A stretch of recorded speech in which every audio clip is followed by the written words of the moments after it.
তার মানে তোমার কথা মতো এই ঘরটা থাকতেছে না। ভাইজান কোনো ঘরে তো থাকছে না।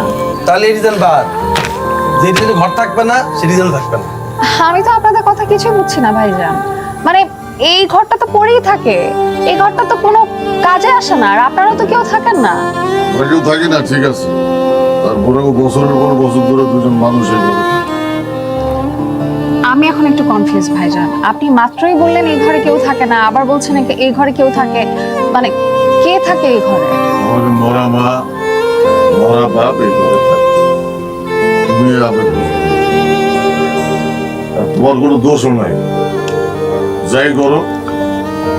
এমন ভাব করতেছিস তুই জানিস না কিটা থাকে, তোদের আইছিস না ভাব মারতেছিস। এই, বাদ তুই সব কথা খুলে বলিস কি সিনথিয়ারে? না মানে আসলে ভাবি কি আমি কিছু দাদা